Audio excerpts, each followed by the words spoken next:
called overseas. When referring to Oakland as overseas, incorporate the phrase the bee's knees, or wear a turtleneck next time you check your oil for pollen. Just don't do it in line at the ATM. Some men live for pleasure, some for service. Some men die having never whirled a dervish. Next time you refer to Alameda as the island, or to Sacramento as North Highlands. Call yourself a Scot and wear a kilt. Call yourself saved without the guilt. Call yourself a cab and do the backstroke straight into a smokestack. That's why we cultivate a strain of islands we can populate with armies.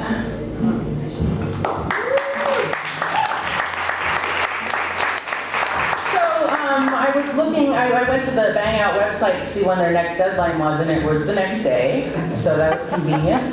And I thought, well, what poems do I have that fit this? And this one is about New Jersey.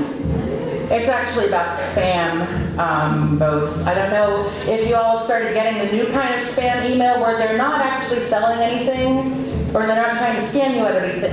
They just send you random pieces of text. And it used to be lists of random words, but now I get email passages from Jane Eyre, say, for no reason. And then I look at the source code to see is there anything going on here that I should know about.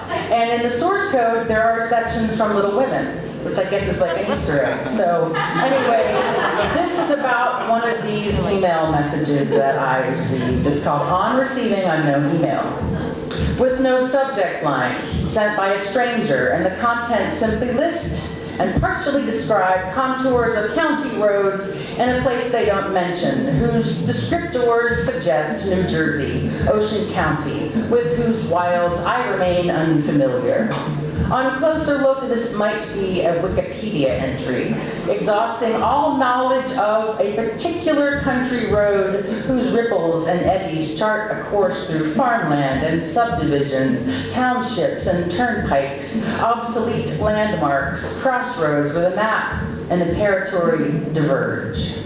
Signs suggest, the email says, and I guess, importance. What is the meaning of this? What strange spam simply traces the way to get to from one place to nowhere? Or am I missing the intent, an invitation, a yearning for renewed contact over crossed wires? Receiving this email is like trying to travel this mystery road whose physical itness, its ruts and dirt and ditches are reported to vary so much from the signs posted upon it. The article starts in the middle of a list and trails off in the middle of a sentence, but not before naming places so delicious to the untrained ear, although perhaps laughably delicious to a local. Cranberry, Rocky Brook, East Windsor, Hightstown, H-I-G-H-T, Hightstown, and it ends thus. Upper hold .km destinations notes Ocean Tuckerton 0.000.0 US 9 Toms.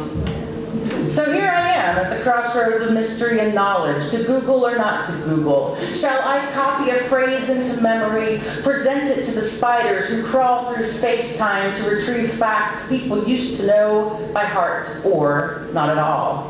Or shall I savor those names from an alternate coast, neither west nor east, some middle ocean, pretending the bottle this message arrived in was not just testing new software, the blast quest for money across whatever palms extend, whatever ears are listening, whosever eyes are watching, fingers waiting, tapping, hoping the next song of new mail is from the beloved.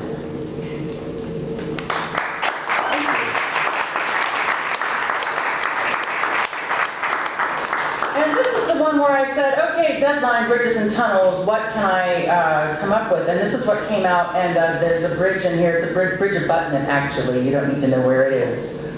This is called Driving Toward Heaven, Do Not Attempt. For obvious reasons.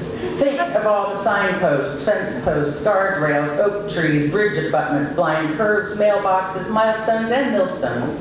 Marked first with yellow paint or red reflectors, and then, over the years, marked further and farther with flowers, flowers and more flowers, candles and photos, plaques, teddy bears, hand-painted signs carefully lettered and still looking scrawled.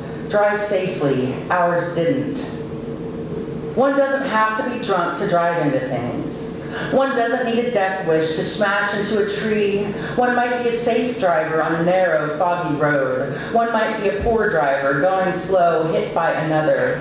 One and then another, and then another, and then, who knows, they all run together, namesakes, places, all except your own. And I'm just going to plow through. They said 5 to 8 minutes, so this is 5 to 8 minutes of poetry you have here before you. This is called Missionaries. I have 2 more, and they're both short, and this is called Missionaries in the Mission District. It's a true story. I live literally a block from here. Well, not literally. It's not as long as a block and a half, but it's a little more than a block. And that would have been great when I was drinking to say in this very bar, yeah, I live a block from here. So anyway, Missionaries in the Mission District. When a young Mormon missionary, backpacked, name-tagged, bespectacled, rebibbled, spots a woman on the street, walking alone, wearing pants, in a dark neighborhood, sporting good posture, does he assume she's a fallen woman, a temptress? Is he tempted, disgusted? I'm asking for a friend. 2 young Mormons speaking Spanish after dark look frightened in my Spanish-speaking neighborhood. Perhaps they're from rural Colombia, or Spanish from Spain, or Mormon gauchos of the Argentine Pampas. Perhaps they're dispatched from Utah, the mothership, sent here for the thickness of sinners on the ground. Oh, San Francisco, how long you have tempted the masses onto your shores so we can heal each other of what ails. And this relates to the theme. It's because it's about long-haul truckers, or more specifically about truck stops. And truckers probably do more bridges and tunnels than most of us anyway. And this is called Lost Leaders and the American Highway.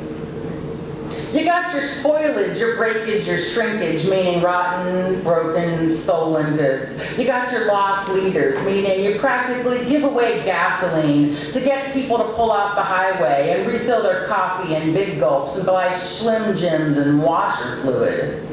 What do you mean they give away gasoline? I mean they claim the wholesaler is ripping them a new hole in their pocket and the money falls out.